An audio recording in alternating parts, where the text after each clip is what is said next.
Halo Sobat Sehat, saat jumlah yang vaksin rendah, disitulah penyakit infeksi yang sudah jarang ada muncul dengan cepat. Menurut laporan Kementerian Kesehatan Republik Indonesia, selama kurun waktu 1 tahun dari Januari sampai Desember 2022, jika dibandingkan dengan tahun 2021, terdapat peningkatan kasus campak yang cukup signifikan, yaitu kurang lebih 32 kali lipat kasus.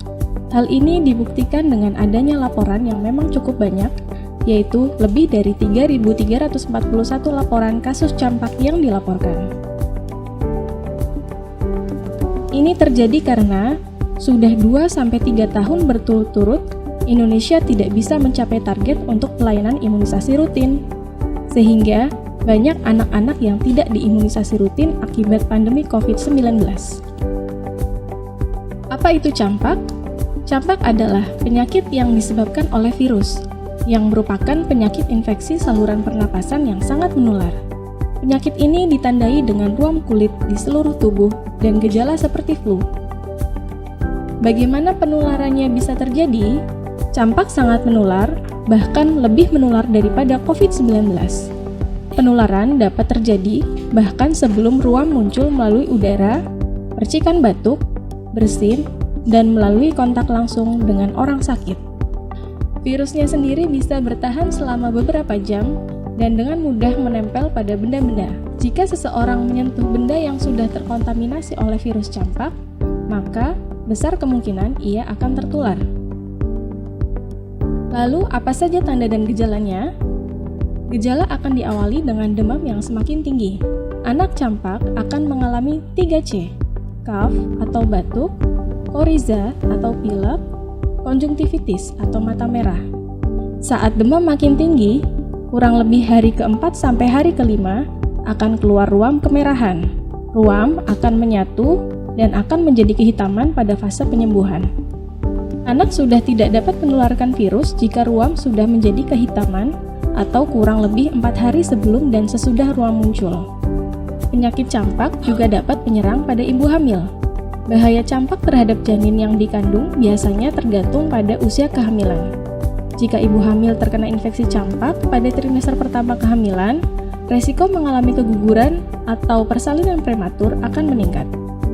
Tak hanya itu, campak yang menyerang di masa awal kehamilan juga dapat menyebabkan bayi lahir dengan cacat bawaan yang berat.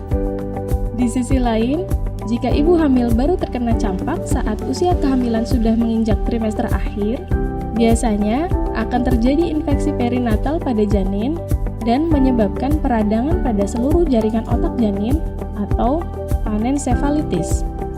Selain itu, infeksi campak yang menyerang ibu hamil di minggu-minggu terakhir jelang persalinan juga dapat menyebabkan bayi lahir dengan penyakit campak juga. Bagaimana pencegahannya? Saat ini telah tersedia vaksin untuk mencegah penyakit ini, yaitu vaksin MR atau campak dan rubella yang diberikan 2 kali pada usia 9 bulan dan 18 bulan. Vaksin ini bisa didapatkan di seluruh puskesmas atau posyandu terdekat secara gratis. Segera melakukan pemeriksaan ke fasilitas pelayanan kesehatan terdekat jika terdapat anggota keluarga yang mengalami gejala campak. Pasien terduga campak akan dilakukan pemeriksaan lebih lanjut oleh dokter dengan dilakukan pemeriksaan darah. Namun, untuk membantu meredakan gejala yang dirasakan, disarankan untuk melakukan upaya-upaya seperti banyak minum air putih,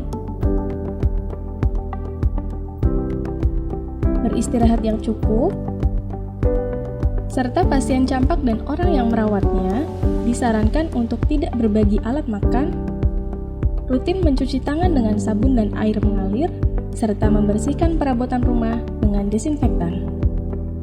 Yuk lindungi dirimu dan keluargamu untuk cegah penyakit campak dengan lengkapi status imunisasi rutinmu. Salam sehat!